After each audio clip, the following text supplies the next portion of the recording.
सबसे पहले तो भारतीय जनता पार्टी के लोगों को जीत मिली है, उन्हें बधाई। और आशा करता हूं कि जो जनादेश दिल्ली की जनता ने उन्हें दिया है उसकी वो प्रतिपूर्ति करेंगे और वे सब आम आदमी पार्टी के लाखों करोड़ों कार्यकर्ता जो अन्ना आंदोलन से आए, जिनके बहुत ही निश्चल, निष्पाप और बड़े भारत की राजनीति को बदलने के सपने की हत्या एक निर्लज्ज, नीच, मित्रहंता, आत्ममुग्ध और चरित्रहीन व्यक्ति ने की, उसके प्रति तो क्या संवेदना। दिल्ली को उससे मुक्ति मिली और मैं ये जानता हूं कि अब जो आम आदमी पार्टी में लोग बच गए थे सत्ता के लोभ में, लालच में, पदों के लिए, उस पैसे के चक्कर में, वे सब भी अब वापस जाएंगे, लौटेंगे, कुछ अपने व्यवसायों में लौटेंगे, कुछ पार्टियों में चले जाएंगे और पतन यहाँ से प्रारंभ हुआ है उन लोगों का।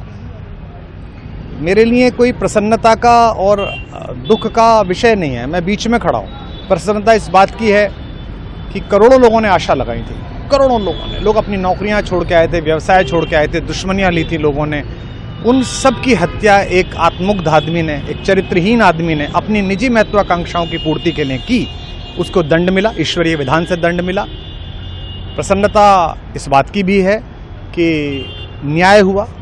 आज जब कहना नहीं चाहिए लेकिन आज टीवी पर जब जंगपुरा का निर्णय आया और सामने दिखाई दिया कि मनीष हार गया, तो सदा तटस्थ रहने वाली और राजनीति से विरत रहने वाली मेरी पत्नी जो है, उसकी आंख में आंसू आ गए, वो रोने लगी।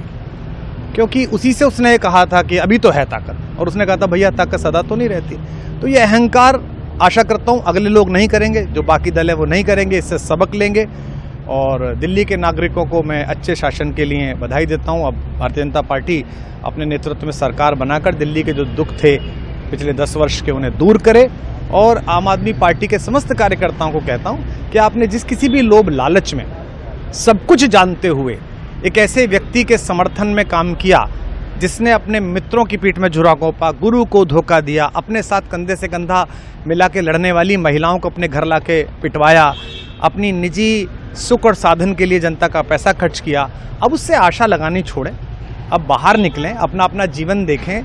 मुझे राघवेंद्र सरकार राम की कृपा मिली, जिनका ये घर है, जिनकी कृपा से मैं यहाँ खड़ा हूँ। मुझ पर कृष्ण कृपा हुई कि मैं इस निर्लज्ज सर्कस से बाहर आ सका। मैं उन सब से भी अच्छे भविष्य की कामना करता हूँ कि वो कोई गंदगी ना फैलाएं कहीं भी, वो लौट जाएं अपने शिविरों में।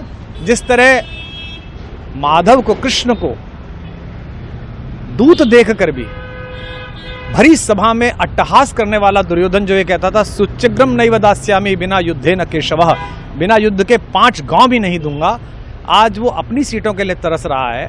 और मुझे पता है कि इस दुर्योधन का अंत भी टूटी हुई जंघा के साथ बड़ा ही दारुण होगा और भारतीय राजनीति एक कलंकित अध्याय के रूप में इस बौने दुर्योधन को और इसके दरबार के तमाम शकुनियों को याद करेगी। मैं उनकी मुक्ति की कामना करता हूं कि ईश्वर उन्हें इस दुख से बाहर निकाले और समस्त लोगों को बधाई देता हूं कि चलिए अंततः न्याय हुआ। सर, बात करें दिल्ली के चुनाव या यूपी के उपचुनाव मिर्जापुर को लेकर, चुनाव आयोग पर तमाम तरह के आरोप लगाए जा रहे हैं। अखिलेश यादव ने कल कहा कि वहाँ उपचुनाव में मिलकर, ये राजनीतिक विषय है, इस पर मैं राजनीतिक कार्यकर्ता नहीं हूँ तो इस पर मेरी टिप्पणी शोभनीय नहीं है, वो आपस में सब जाने। लेकिन दिल्ली के चुनावों को लेकर एक मिश्रित प्रतिक्रिया है।